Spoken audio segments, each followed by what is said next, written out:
బాధపడుతూ ఉన్నాను అని గోమాత నువ్వు ఏవేవైతే ప్రశ్నలను అడిగావో అదిగో అదంత ఉత్పాదములు ఈ భూలోకంలో జరుగుతున్నాయని అది చూసి నేను ఏడుస్తున్నానని గోమాత రూపంలో ఉన్న భూమాత చెప్పిందట.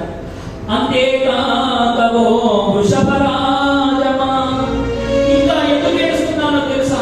పరమాత్మ అయినటువంటి ఆ కృష్ణుడు ఈ లోకాన్ని విడిచిపెట్టి వెళ్ళిపోయాడని ప్రధాన కారణము అదమ్మా, అందుకోసం నేను ఏడుస్తున్నానని ఆ యొక్క వృషభరాజం చేత గోమాత తెలియజేస్తూ ఉంటే ఇదంతా దూరంగా చూస్తూ ఉన్నాడు పరీక్షిత్ మహారాజు.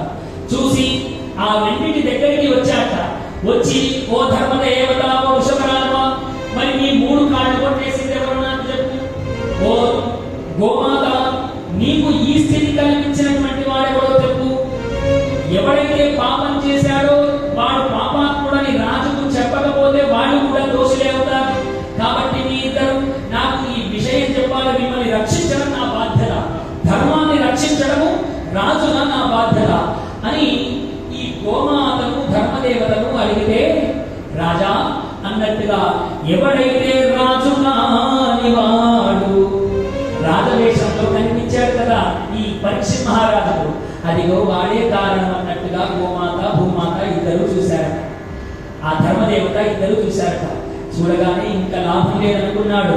ఈ కలి పురుషుణ్ణి అంతమొందించాలని పరీక్షిత్ మహారాజు అద్భుతంగా గుర్రం మీద అధిరోహణం చేసి ఆ కలి పురుషుణ్ణి వధించడం కొరకు బయలుదేరాడట.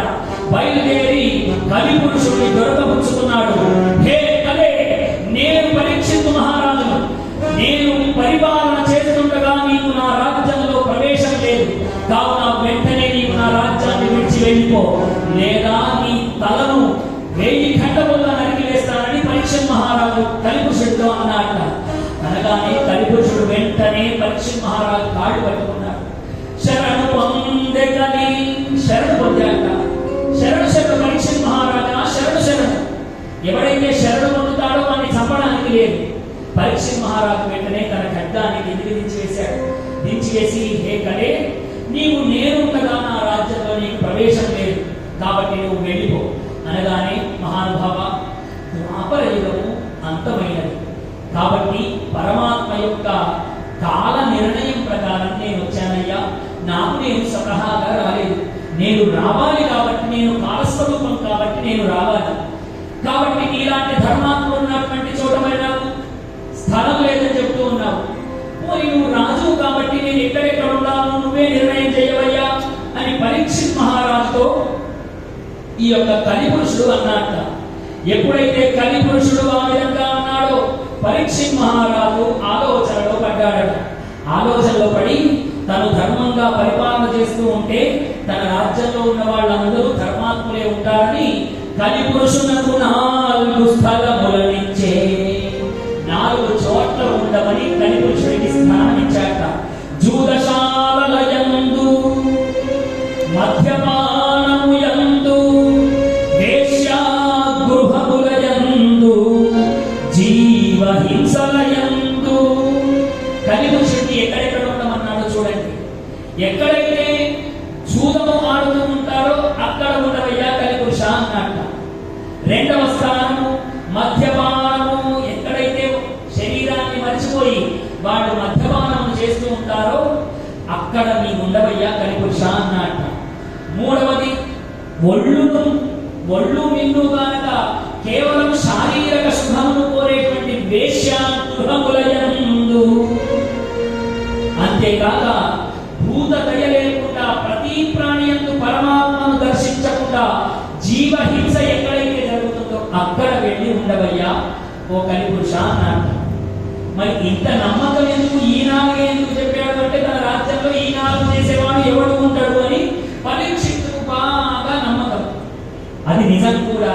పరీక్షిత్తు మహారాజు ఎప్పుడైతే ధర్మపాలన చేస్తున్నాడో ఈ నాలుగిటి అందు ఎవరికి ఆసక్తి లేదు. పరీక్షిత్ మహారాజు నోరు జారి ఇంకొక జాగా కూడా చెప్పాడు. కావాలంటే బంగారమునందు ఉండు అన్నాడు. అనగానే పరీక్షిత్ మహారాజు చెప్పిన ఈ బంపర్ ఆఫర్ నచ్చింది కలిపురుషుడు. అనుకున్నాడు, అమ్మ 4 కంటే ఇది ఒక్కటి బాగుంది. మహారాజా 4 అగ్నిలో ఉండడం కంటే ఒక్క బంగారం చాలయ్యా, దాంట్లో ఉంటాను అన్నాడు. చూడండి, కలికాలము కలిపురుషుడు దేనిలో ఉంటున్నాడో చూడండి, బంగారం నందు ఉంటున్నాడు. ఒక్క బంగారంలో ఉంటే, బంగారం అంటే డబ్బు ఐశ్వర్యము అన్ని బంగారం కిందకే వస్తాయి.